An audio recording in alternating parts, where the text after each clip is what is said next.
One of the themes of 19th century Romantic art was the world and the spirit, experiences that go beyond or below our conscious control. The grandeur of the outer world, seen as a sacred place, as the trace of God's creation, and the conflicts and terrors of the inner one, the unsatisfied self.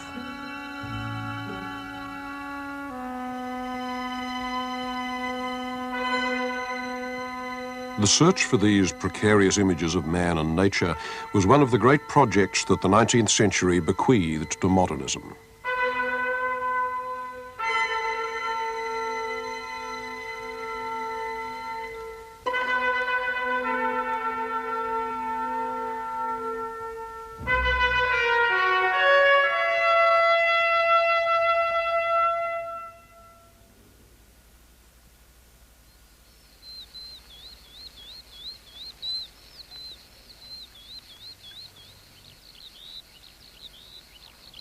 From classical times through many centuries of Christianity, man and nature were considered to be in the reliable pastoral care of God.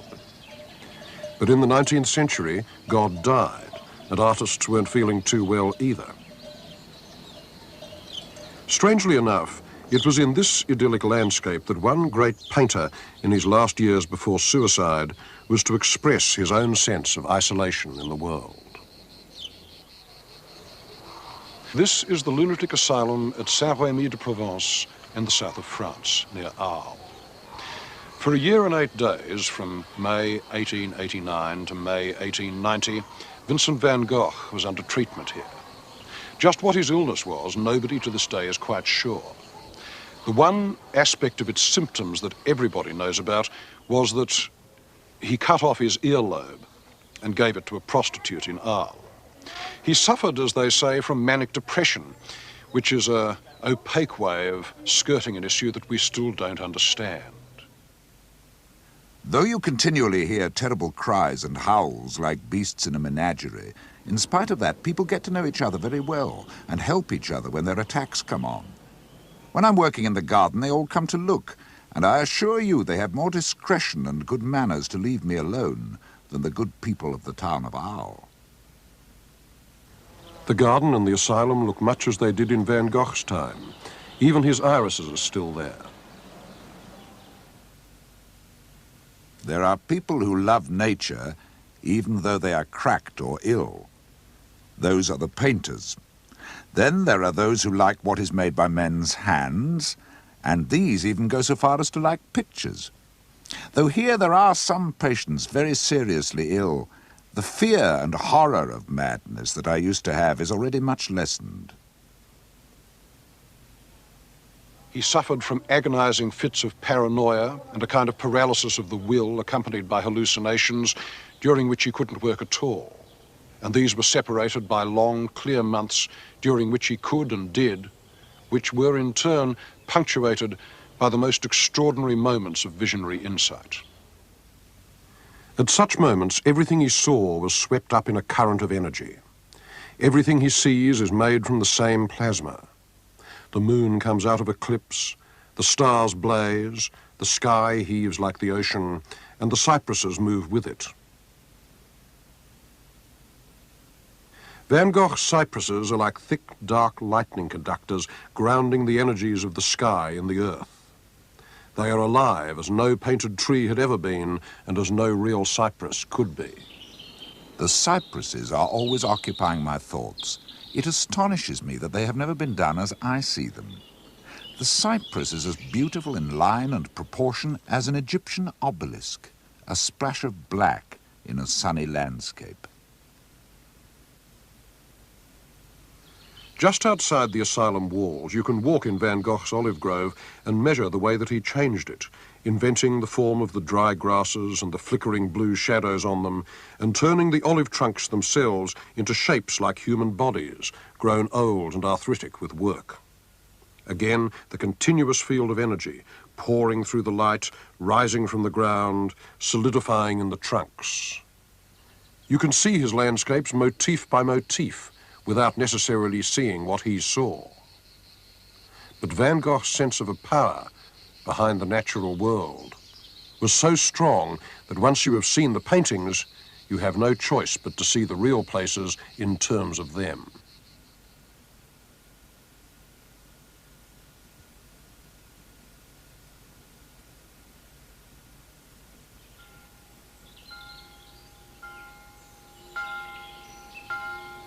Another artist might have found these landscapes of twisted grey limestone formless, unpaintable. What Van Gogh found in them was a perfect unity between the shapes of those strangely distorted rocks, their fierce plasticity, and the details within them, the grain of the rock, how it's scooped and veined, how it resembles the grain of old olive roots, silvery grey too, how the flower shape is echoed in the close detail, and how both accord with the sharp linear strokes of his brush.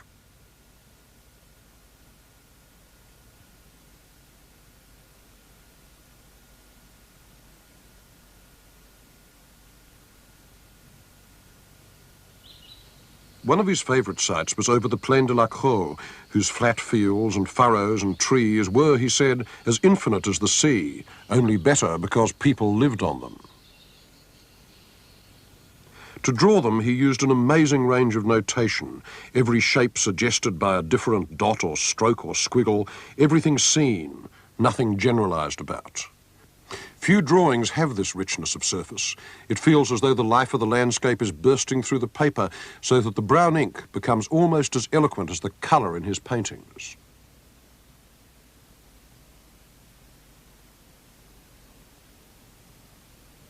Van Gogh's paintings were not the work of a madman. They were done by an ecstatic who was also a great formal artist. Today, the doctors would give him lithium and tranquilizers, and we wouldn't have the paintings, perhaps. We don't know. For Van Gogh confronted the world with a kind of insecure joy. Nature was to him both exquisite and terrible. It consoled him, but it was his judge. It was the fingerprint of God, but the finger was always pointed at him. Sometimes the eye of God was, too. The yellow disk of the sun, huge and merciless, the emblem of Apollo. What Van Gogh called the gravity of great sunlight effects filled his work not only with a flood of colour, but also with a symbolism that one can only call religious, the idea that human life is lived beneath an immense exterior will, and that work, like sowing and reaping, is not simply work, but an allegory of life and death.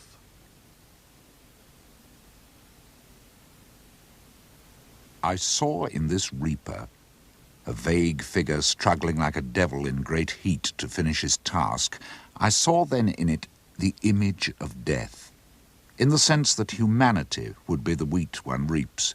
So it is, if you like, the opposite of the sower I had tried before. I find it strange that I saw like this through the iron bars of a cell. Such things did not come by chance. Van Gogh knew what he was looking for when he came south, and of course he found it, bringing the high spiritual ambitions of a northern romantic from Holland into a landscape of the senses. He went there, he wrote, "Because not only in Africa, but from Arles onward, you are bound to find beautiful contrasts of red and green, of blue and orange, of sulphur and lilac. And all true colourists must come to this, must admit that there is another kind of colour than that of the north." There was, and he fixed it, as no artist has done before or since.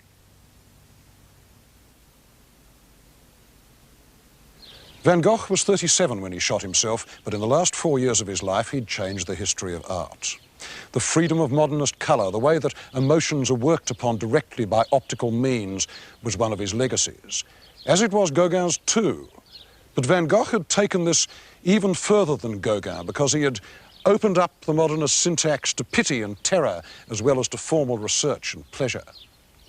He was the hinge upon which 19th century Romanticism turned into 20th century Expressionism, and as he lay dying, another artist, 10 years younger and many hundreds of miles to the north, was preparing to take this process a step further.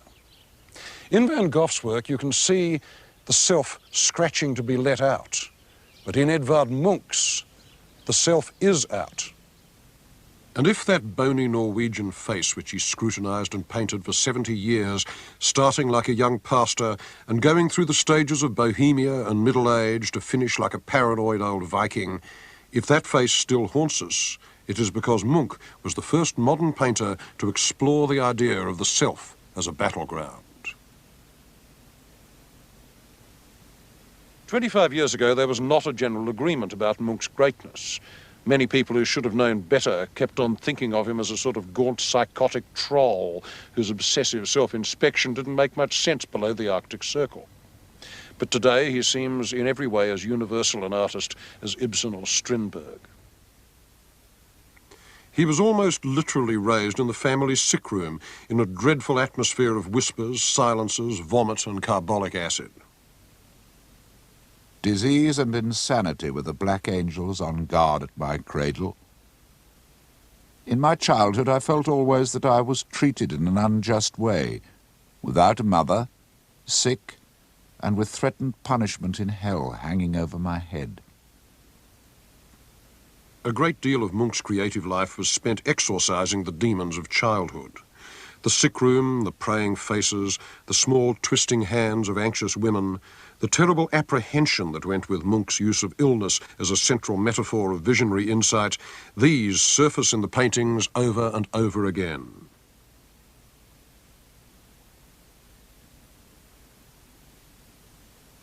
So does the fear of women. Munch thought that they were vampires, forces and not social beings. They meant jealousy, misery, tension and the loss of precious bodily fluids. He imagined love as the losing struggle of the male against the female mantis. He felt that men only had two choices, to be castrated by a femme fatale or get rejected by a virgin.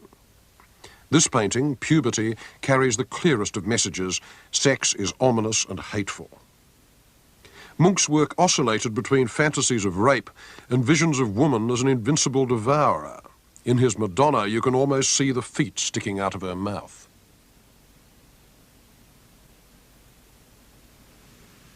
When Munch was at the height of his powers, this was his summer studio at Asgard Strand, a couple of hours by car today outside Oslo. Before Van Gogh, cypresses were just trees.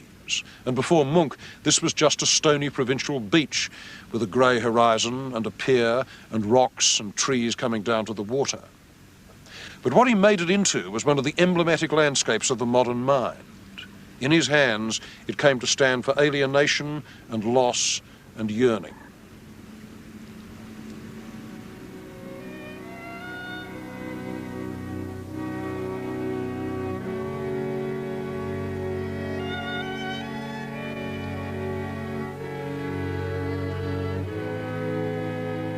My whole life has been spent walking by the side of a bottomless chasm, jumping from stone to stone. Sometimes I try to leave my narrow path and join the swirling mainstream of life, but I always find myself drawn inexorably back towards the chasm's edge, and there I shall walk until the day I finally fall into the abyss. For as long as I can remember, I have suffered from a deep feeling of anxiety which I have tried to express in my art. Without anxiety and illness, I should have been like a ship without a rudder. Munch was one of the fathers of Expressionism, which was less a style or a unified movement than an attitude of mind. The idea that reality was so distant and somehow ungraspable that great leaps of emotion must bridge the gap, and that the only secure point in a hostile or indifferent world was the artist's self.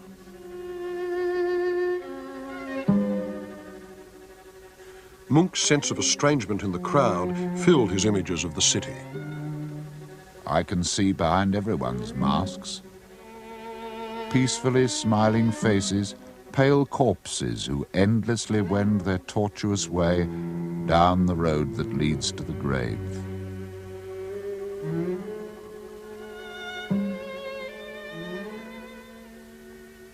This feeling of anxiety and helplessness in the face of big cities was not confined to Munch or to Oslo.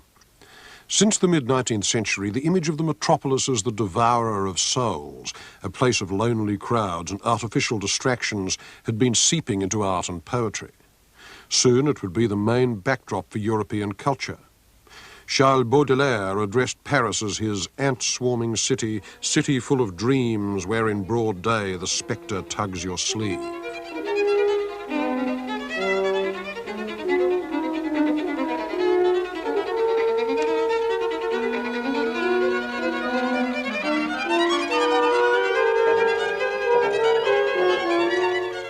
From the crowded boulevards and cafes of Paris, a peculiarly ironic view of life was emerging, based on disposable style, dandiest display, fleeting encounters. The grimy eddies of social mixture replaced the ordered pyramid of rural France, and they found their painter in Henri de Toulouse-Lautrec. In Lautrec's scenes of low life at the Moulin Rouge, the face literally becomes the mask.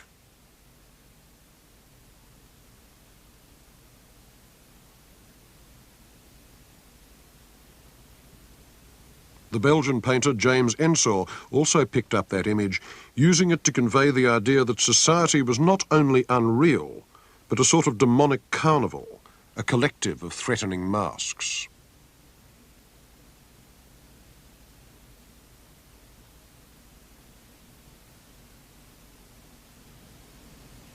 Art is less spontaneous than we think, and there is no such thing as serious art without a formal language.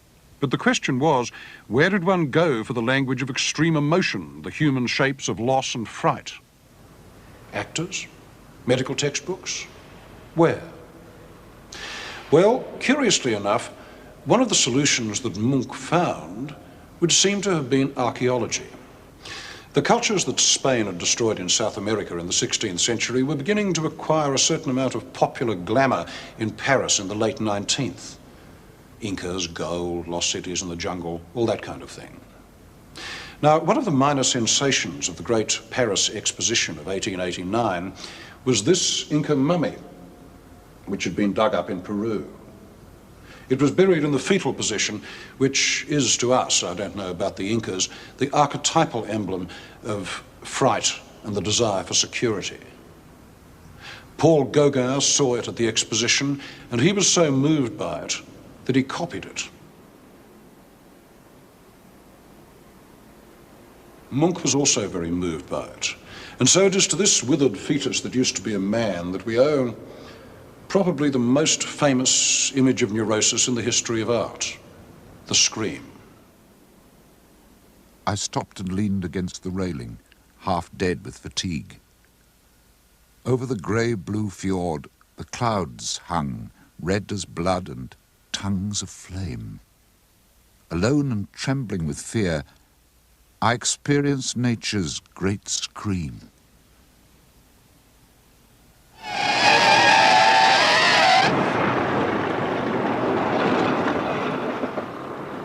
This theme of the city as a condenser of anxiety also ran through German expressionism in the years between the turn of the century and World War I, especially in the work of a group of artists which called itself Die Brücke, the bridge, meaning a bridge to the future. Their leader was a young painter named Ernst Ludwig Kirchner, who transposed Munch's pessimism into Van Gogh's colour, added the influence of African carvings, and took Berlin as his favourite subject, its streets, its dandies, and its prostitutes. Kirchner's style, with its hatchings and sharp angles and harsh colour, was jittery and highly strung, a visual analogy to cocaine nerves. It was also rooted in a specifically German past, German Gothic without the religious content, full of skinny, unrepentant Mary Magdalens. These predatory ladies are Munch's fatal women, raised to a pitch of style unknown in Norway, and they take the image of the woman as castrator one step further towards pure glamour. Wenn ich meine Spesen nenne vor dem ewigen Gericht, fragt sich, ob ich dann noch brenne, vielleicht brenne ich auch nicht. Fragt sich, ob ich dann noch brenne, vielleicht brenne ich auch nicht. Wenn ich meine Spesen nenne vor dem ewigen Gericht, Corazon schlägt, wie gesagt, das ist erst morgen. Morgen, das sind keine Sorgen. Morgen interessiert mich nicht. Und mit morgen kann ich. Heirat für morgen ist Heirat. Morgen, was heute Tag, jeder wird daran, für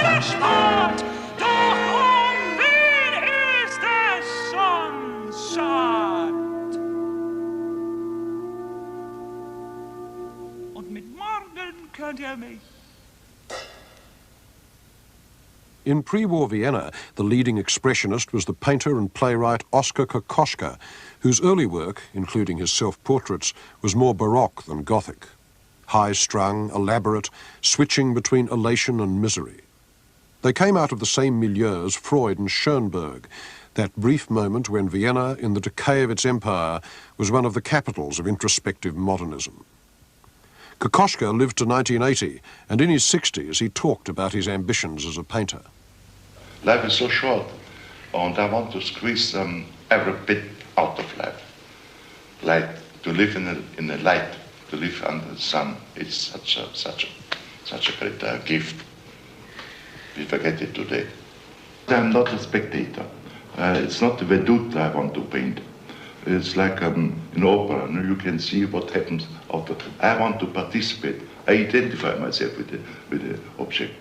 And therefore, as much in midst of life I want to be. I am an aspire here. I'm far away. I'm not here and sitting onlooker, patient onlooker. I'm but active. The landscape is not so much different for me from a face. I wander in a face, I wander in a landscape. I'm a wanderer.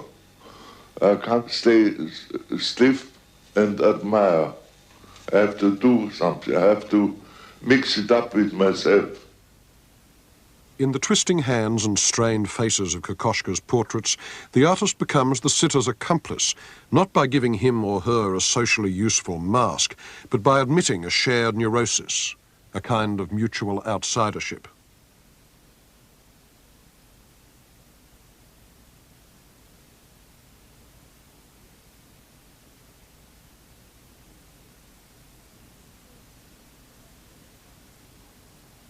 This very private, intimate contract between Kokoschka and his sitters was strongest of all in 1912, when he painted himself with Alma Mahler, the great love of his life.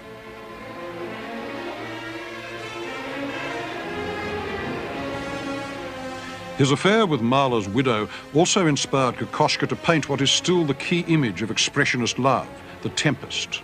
The two lovers whirled along in a cockleshell of a boat, not on the sea, but in space. The shapes turbulent and broken, all highlight and darkness, the air, the lovers' bodies, and the boat caught up in the same ecstatic dislocation of form.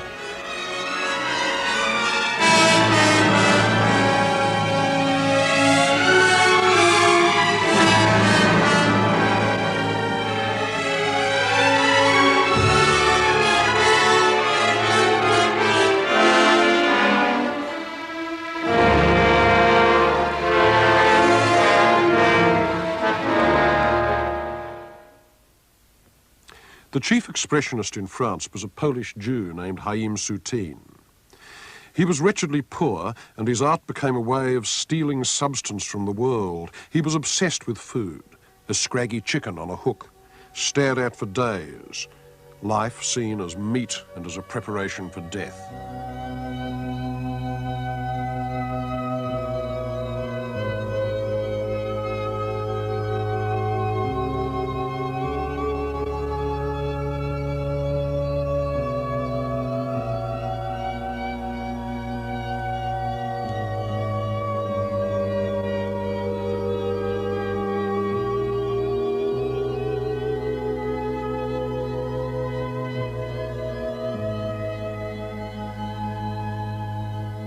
Soutine could give the carcass of an ox the pathos of a crucifixion. In painting that mass of bone, meat and fat, he was paying homage to Rembrandt, who had painted the same subject. But Soutine gave it an even more intense carnality, as though the thick paint itself were also a paste of meat smeared on the canvas.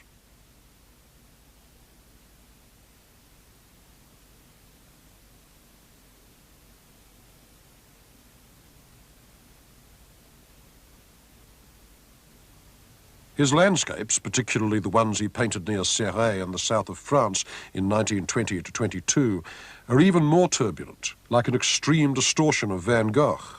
The hills rear up, the houses lean like rags in a gale, the horizon strains against the sky, and the whole scene becomes one mass of tumbling, visceral paint. Soutine's brushwork looks like chicken guts. Never had a landscape been so transformed by emotion.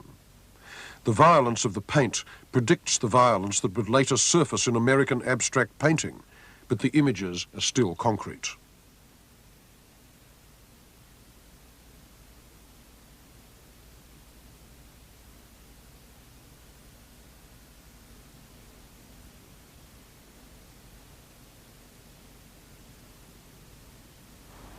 After the Second World War, the English painter Francis Bacon took up Soutine's theme of the dismembered carcass to set forth his own vision of a cannibal's world from which all moral relationships had been erased. I have tried to be as realistic in my way as I can be.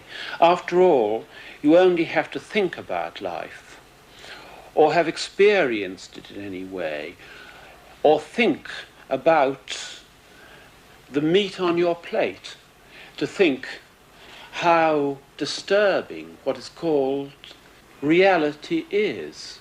And we are nearly, everybody lives our life screened from it. And if my pictures seem to give over a kind of sense of violence or mortality, it's only in my attempt to be as realistic as I can. Mind you, when you talk about realism, I can only paint for myself. I don't paint for anybody else but for myself, because you can't. You try to bring the thing back onto your own nervous system in its most poignant form. In Bacon, the ideal body of classical art is dismissed. The nude becomes a two-legged animal with addictions.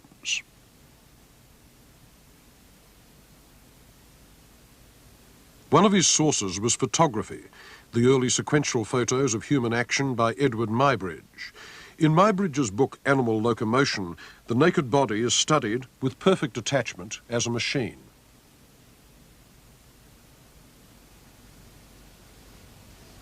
Muybridge are just raw statements of movement. Because every way that a person moves, stands, moves their arms or anything else has not only its movement, but, you may say, all the implications of that movement as well. In Bacon's paintings, all sexuality is turned into violence, a sort of dog-like grappling in closed rooms whose furnishings you can't identify. The bed suggests a cage or an operating table. The walls and floor are the colour of bad motels. Yet the fragments of a tradition lurk behind the images, and one of Bacon's obsessive emblems was Velasquez's portrait of Pope Innocent X. I was particularly obsessed by Velasquez's painting of the Pope, and I was at the same time very interested by Eisenstein's photograph in Potemkin of the nurse. And I made a combination, which I think has been very unsuccessful, of the Pope screaming in the way that the nurse. Now, the scream was not to do with expressionism, because I'm not expressionistic. I have nothing to express. I was absorbed by the idea of the color of the mouth, the teeth, the saliva, you may say the beautiful red and purples of the interior, rather of the mouth, rather like Monet was obsessed by haystacks and the light falling on them from hour to hour. In the face of paintings like this, you may well feel that Bacon has a great deal to express.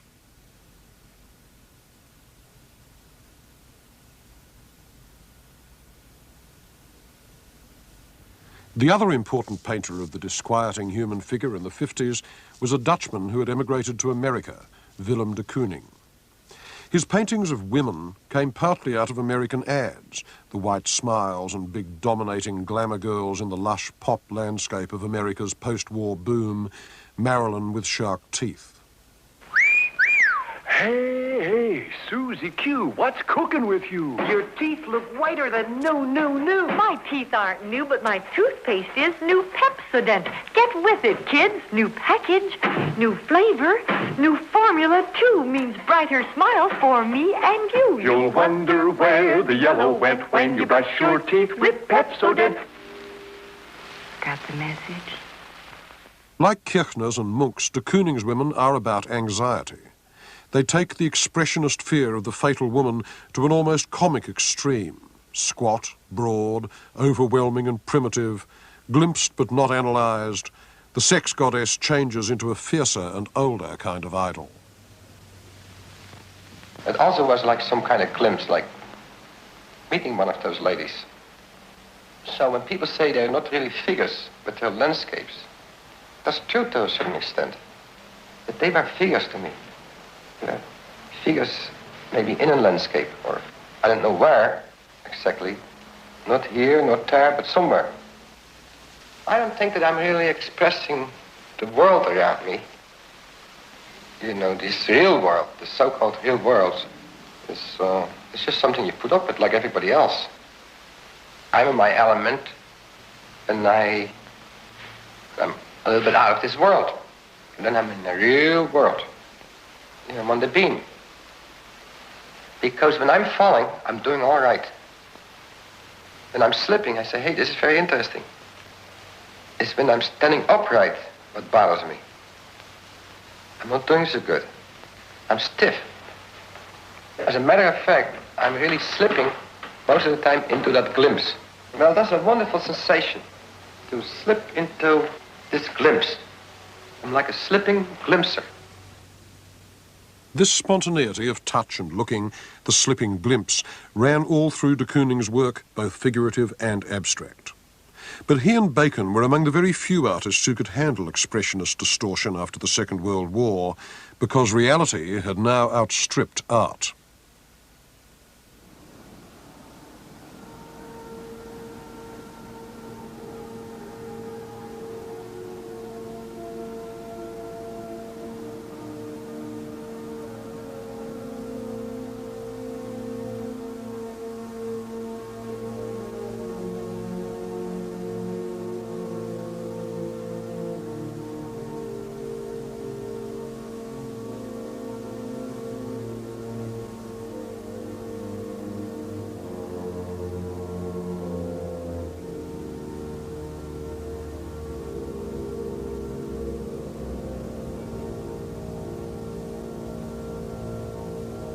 By the end of the war, the entire world knew what had been done in the death camps of Nazi Germany, and there was no testimony that art could give that could rival the evidence of the photograph. Today, places like Dachau are their own monuments, but any distortion of the human body that an artist might make after 1945 was going to have to bear comparison with what the Nazis had done to real bodies. And very few expressionist paintings could stand this strain. Here, photography was enough. Anything else would have seemed gratuitous.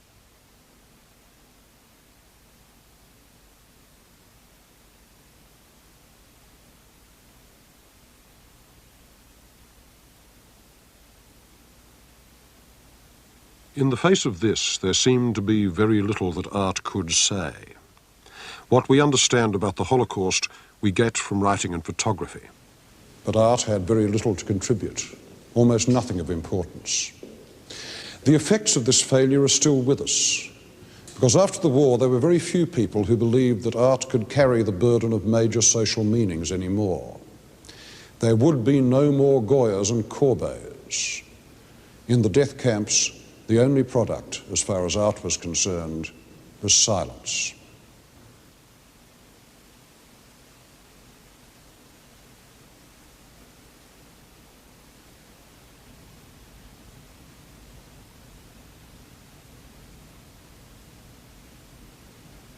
Beside these horrors, there were only two sources of uncontaminated images open to art.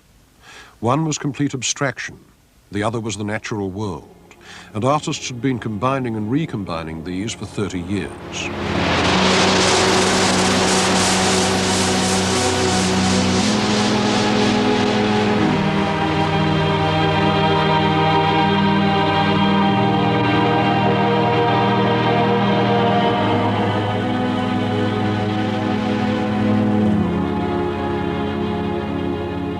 Just before the First World War, a group of German artists that called itself the Blue Rider had looked to pure nature for transcendental images. One of them was the painter Franz Marc. I try to heighten my feeling for the organic rhythm of all things, try to feel myself pantheistically into the trembling and coursing of the blood in nature, in trees, in animals, in the air. I see no happier means to the animalizing of art, as I like to call it, than the animal picture.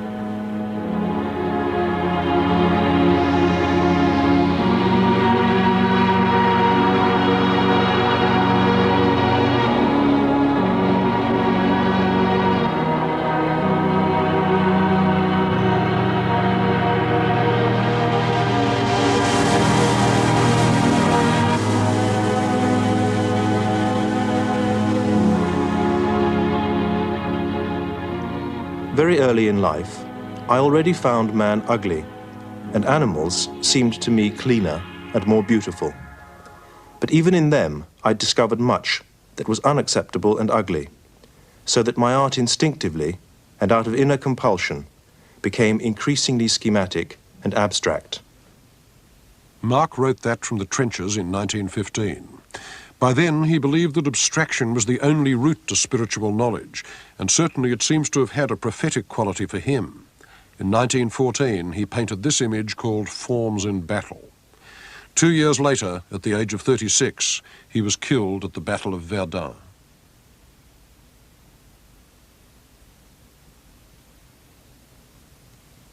Paul Klee had been one of Marc's closest friends.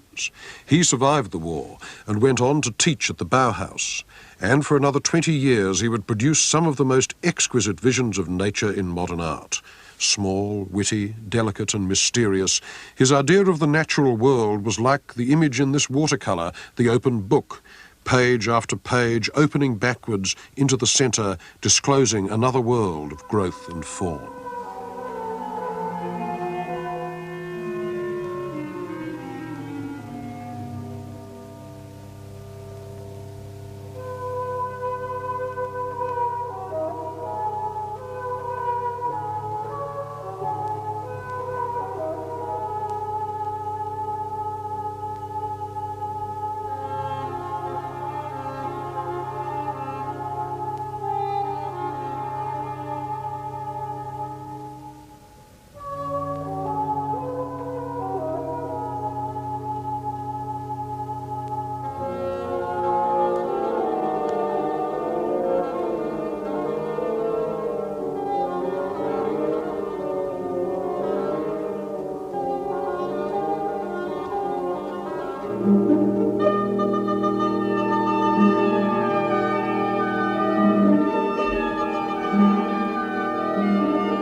He loved to invent odd little hieroglyphs that signified unfamiliar corners of nature.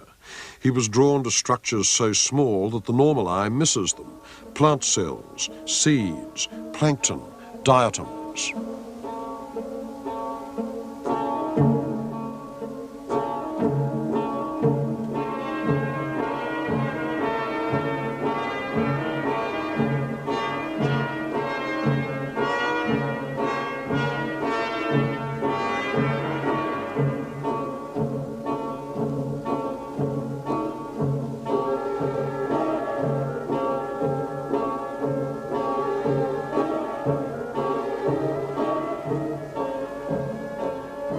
He loved whimsy and the grotesque as long as they weren't too scary. Seeing a man with a barrel organ at a fair led to this watercolour entitled "Dance, You Monster, to My Soft Song." But for all its waywardness, Klee's imagination was connected to deep strands in German Romantic art, a vision of nature as sacramental, a gift of God, mysterious and benevolent. Hence his liking for subjects which had long been part of the Romantic repertoire. Icy mountains, for instance, with a stand of jagged pines. He used abstraction as a way of sharpening his perceptions of nature, and ours too.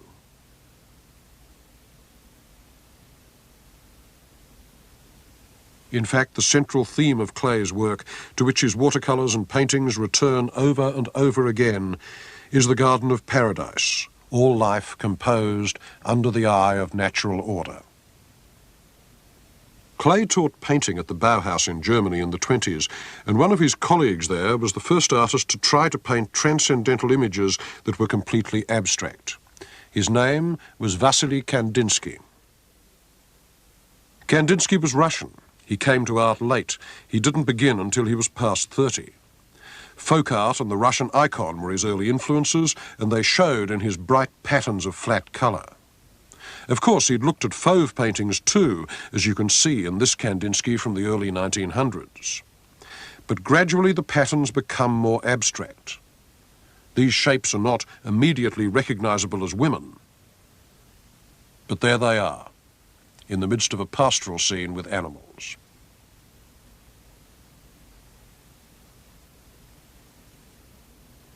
In the landscapes he painted at Murnau, near Munich in 1908, the forms are broader and freer, the colour more localised and specific.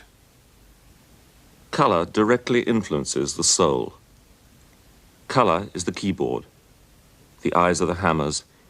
The soul is the piano with many keys. The artist is the hand that plays, touching one key or another, with purpose, to create vibrations. So it follows that colour harmony must rest ultimately on intentional playing upon the human soul. This is one of the guiding principles of internal necessity.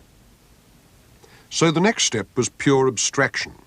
Kandinsky was a theosophist, and he believed that the sins of man came from too much material reality. He thought an age of the spirit was coming and was sure the right art for it would be totally abstract, ideal and immaterial.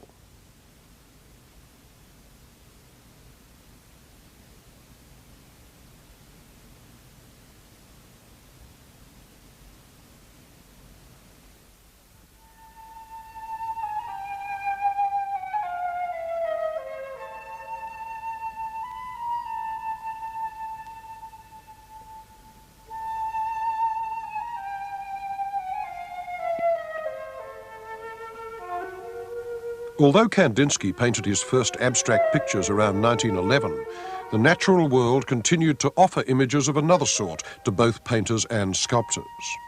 Some of the greatest images in modern art come from the tranquil assurance that however abstract you may get, there is no break between human culture and the natural order.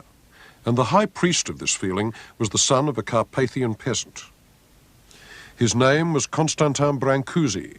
He lived in Paris and he died here in 1957. And this was his studio, a place visibly sacred to tools and to the beauty of the marks that they make. Coming out of a strong craft background, Brancusi knew the nature of his substances very well, the qualities of bronze, timber, marble, limestone, plaster. He wanted his sculpture to have, as substance, the same perfection that his subjects had as organisms. What this rapturous feeling for the skin of materials produced was sculpture that declared itself in mass and in contour and in surface, but not in detail. It began to look as timeless and as perfect as a new-laid egg.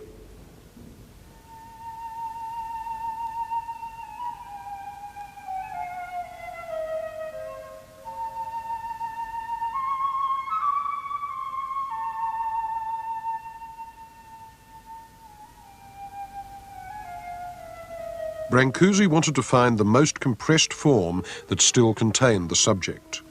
Not geometrical, always organic, like this stone fish, whose shape makes you see it slipping through layers of water.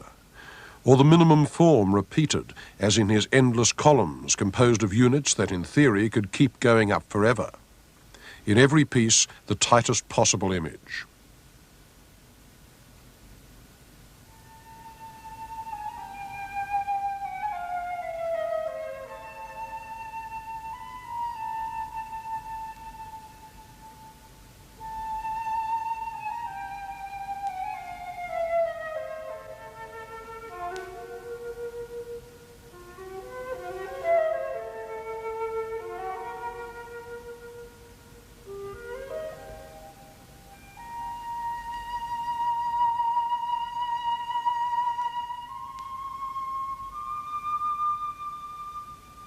Whereas for Brancusi, nature was pure and clearly defined, there was an alternative tradition running through American painting that had its roots in grandeur and the mysteries of landscape.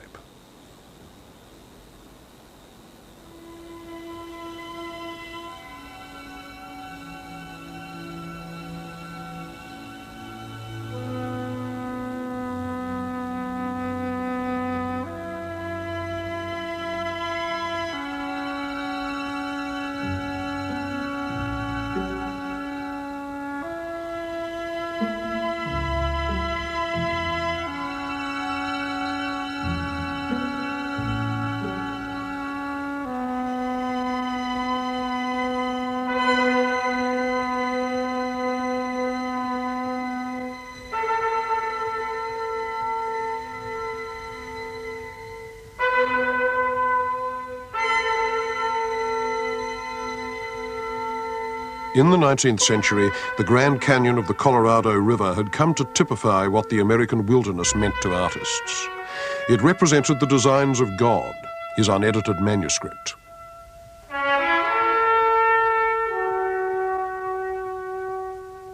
An American evangelist said that his idea of God was a sort of luminous oblong blur. And this was the unwitting text for the paintings of the American abstract expressionist Mark Rothko in the 1950s. Rothko kept the format of landscape, the soft rectangles that can be read as sky and flat plain, sometimes with a bar like the horizon in between. But he gave the colour a kind of breathing intensity, and that, more than any reference to landscape as such, is what the paintings are about. They try to suggest that transcendence of Emerson's, but through light and colour alone. There wasn't much direct landscape imagery in abstract expressionism, and the general line was to deny that it was there at all, in case the paintings looked less radical and less abstract than they really were. But all the same, it was there in an oblique way, and the form that it took was a concern with giant scale. A painting like this one by Jackson Pollock is almost large enough to walk into. The space it suggests is not just an illusion, but a physical fact, at least in 2 dimensions. In it, the web of paint takes on a completely physical look like nature itself. The eye can't take it in all at once. It goes from knot to knot, from skein to skein, assembling the details into a whole as one assembles a landscape by looking at it.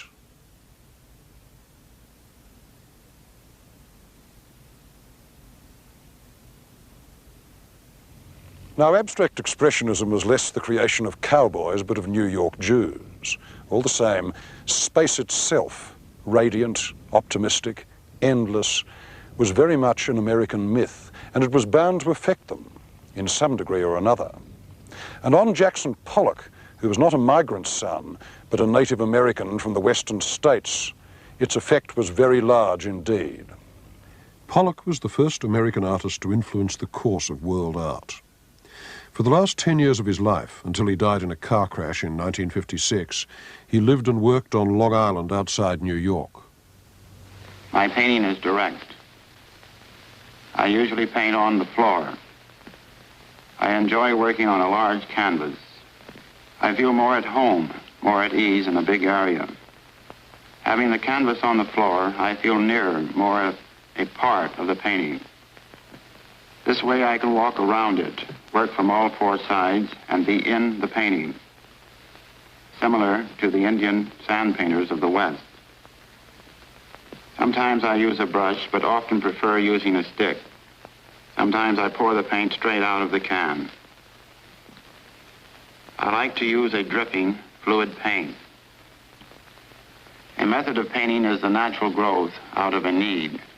I want to express my feelings rather than illustrate them. Pollock's drip technique used to be treated as a joke, as though he were out of control. But he wasn't. The drips of paint were spontaneous, but they fell just where he wanted them, building the surface into a web of skeins and subtle energies working across the whole canvas. Pollock once declared that he wanted to become nature. What did he mean? That he wanted to work parallel with its variety, its unpredictability, and above all, its vitality. He had a very light hand. Sometimes, as in Blue Poles, you might be looking at a sort of abstract Tiepolo, the same kind of airy, light and sprightly drawing. This nervous energy of Pollock's, expanding under strict control, seems to refute the picture of him as a rip-roaring wildcatter from Middle America. Only intelligence, allied to a deep sense of the natural world, can produce work like this.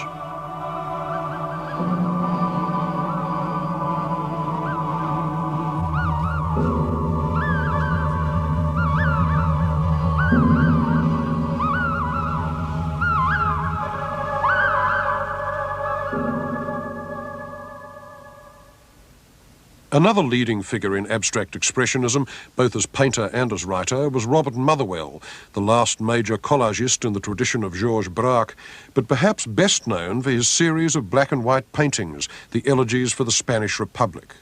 He has always preferred to keep direct imagery out of his work. A painting is, so to speak, working by indirection, synthesizing what it scanned both internally and externally, in which the real object is not the world, but the canvas itself. I always loved that title of Max Ernst on one of his pictures, The Blind Swimmer. I think in a way we all worked as blind swimmers, as quite good swimmers, but quite blind. What the black was doing was slowly becoming a somber force, but also a brilliant force.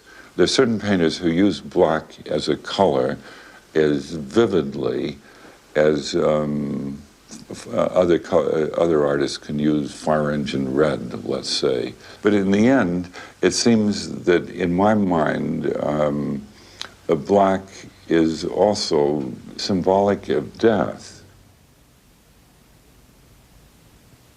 Motherwell's Spanish elegies were provoked by the memory of the Civil War, though their field of suggestion is not only political.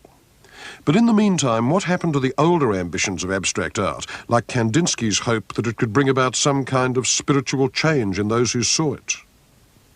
The last religious commission given to a major artist is actually in America. It's here in Houston, Texas, where the de Menil family built a non-denominational chapel, a space for contemplation. They also commissioned the abstract expressionist Mark Rothko to do paintings for it. This was in 1964, and they were installed, finished, in 1971, a year after his death.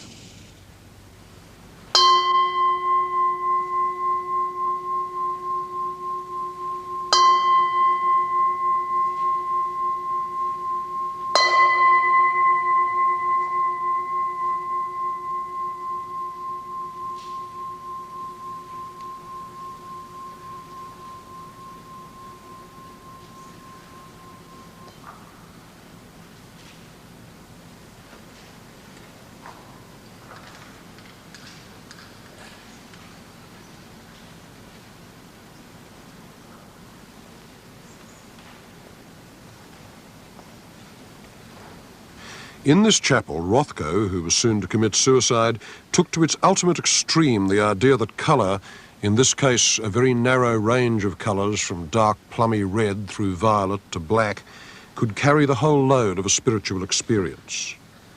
This is truly the last silence of Romanticism.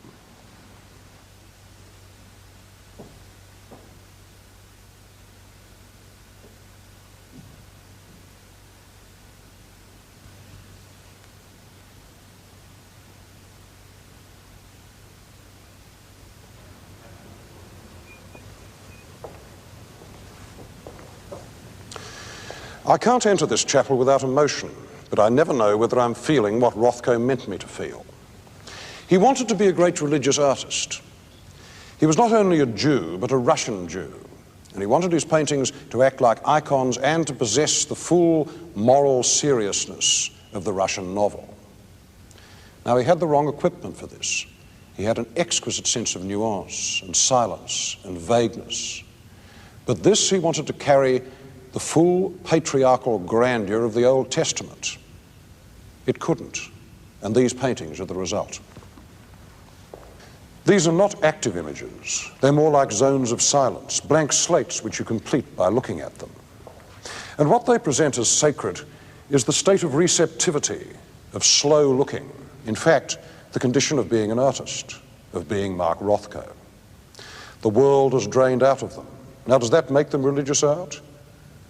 Holier men than I have thought so in this chapel. And if I have my doubts, it's because they're so very withdrawn. The horizons and storms of earlier romantic sublimities have gone, and what is left as the sole subject of contemplation is a void.